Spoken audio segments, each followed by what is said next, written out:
हम अपने पास से अपने हाथ से बनाई हुई जब खादों का प्रयोग करते हैं तो हमारी जो लागत रेट है वो कम हो जाता है, जिससे कि हमारा मुनाफा बढ़ जाता है।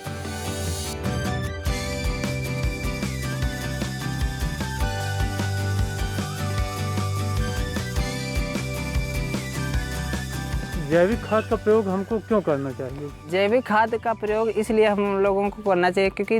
अभी तक हम लोग रासायनिक खादों का प्रयोग कर रहे थे, जिससे कि हमारे समाज में और हम लोग को अधिक से अधिक बीमारियों का सामना करना पड़ रहा है, जिसमें बड़ी से बड़ी बीमारियां हैं, कैंसर है, पथरी हो गई है और लकवा, बहुत सारी बीमारियां चल रही हैं, जिसका कारण है यूरिया और DAP। इसलिए जब हम जैविक खेती अपनाएंगे तो हम बिना जहर का खाएंगे जो खाना है, तो जो हमारा खाना जब बिना जहर का होगा तो हम उन बीमारियों से बच सकते हैं और जिससे कि हमारा जो पैसा है वो बचेगा। इसका ये भी फ़ायदा है क्योंकि देखिए अभी तक जब DAP और यूरिया का प्रयोग किसान भाई कर रहे थे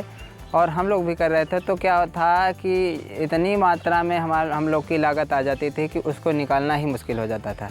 और आज हम अपने पास से अपने हाथ से बनाई हुई जब खादों का प्रयोग करते हैं तो हमारी जो लागत रेट है वो कम हो जाता है, जिससे कि हमारा मुनाफा बढ़ जाता है।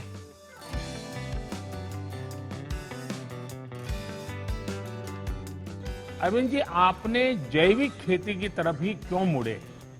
और इससे आपके जीवन में क्या अंतर आया? जी सर, ग्रेजुएशन करने के बाद हमने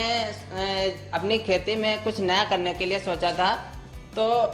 उसी समय माननीय मुख्यमंत्री जी के द्वारा गंगा यात्रा चलाई जा रही थी, जिसमें हमने भाग लिया और आप भी माननीय अटल घाट पर आए हुए थे तब। उसके बाद कृषि विश्वविद्यालय कानपुर में हमने माननीय मुख्यमंत्री जी और माननीय राज्यपाल जी का जो जैविक खेती का प्रशिक्षण चल रहा था उसमें हमने भाग लिया और वहाँ से हमने प्रशिक्षण भी लिया सर। और उसके बाद हमने सोचा कि अब हम भी जैविक खेती करेंगे, तो हमने यूपी डास और कृषि विभाग के अधिकारियों से संपर्क किया और उनसे हमने जैविक खेती की पूरी ट्रेनिंग ली, जिसमें उन्होंने हमको जीवामृत, घन जीवामृत,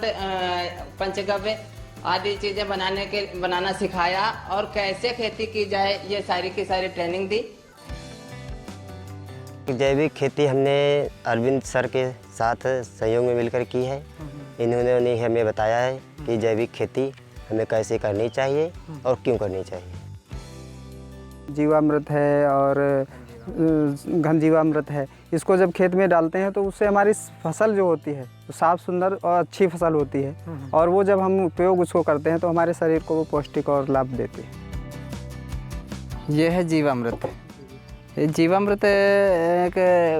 घोल तरीके से होता है। देसी गाय के गोबर 10 केजी गोबर लेते हैं 180 लीटर पानी में और 10 लीटर गौमूत्र लेते हैं और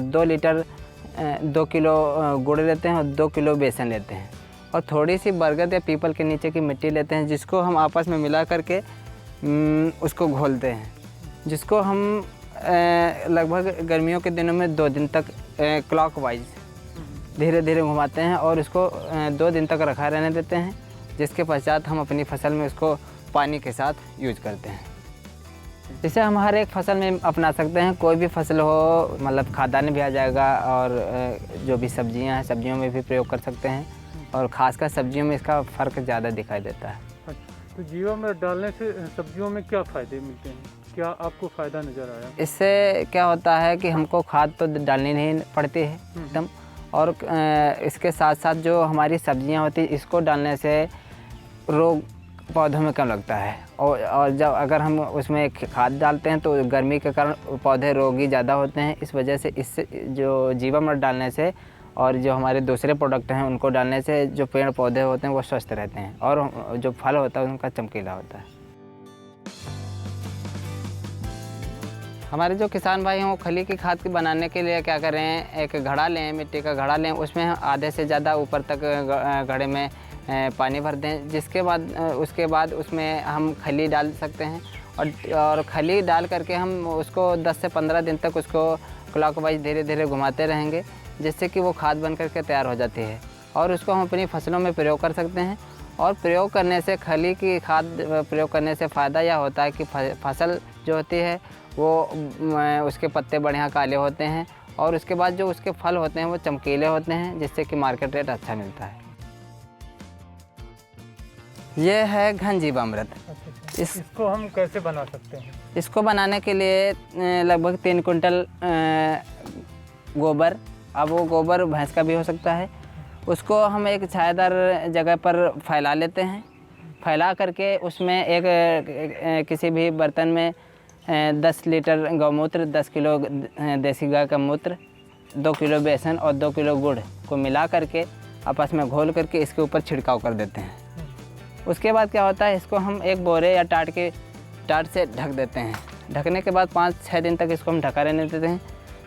जिसके माध्यम से इसमें जीवाणु जो फसल के लिए लाभदायक होते हैं वो उत्पन्न हो जाते हैं। उसके बाद हम इसको भी DAP की जगह पर प्रयोग करते हैं, जो जुताई करने से पहले इसको हम अपने खेतों में छिड़काव कर देते हैं। उसके बाद हम जुता देते हैं, जिससे कि हमारे खेतों में DAP और नाइट्रोजन की मात्रा बरकरार बनी रहती है। किसान अगर जैविक खाद का प्रयोग करें तो सबसे पहली बात यह है कि उन्हें खेतों में लागत बहुत कम लगेगी, और दूसरी चीज़ जैविक खाद जो है वो अगर यूरिया DAP डालते थे उसमें यही है कि पोषक तत्व उसमें जैसे नाइट्रोजन होता था यूरिया में, तो डायरेक्ट नाइट्रोजन उससे मिलता था, और जो जैविक खाद है इसमें भरपूर मात्रा में सारे तत्व पाए जाते हैं, जिससे पेड़ स्वस्थ और अच्छा होता है।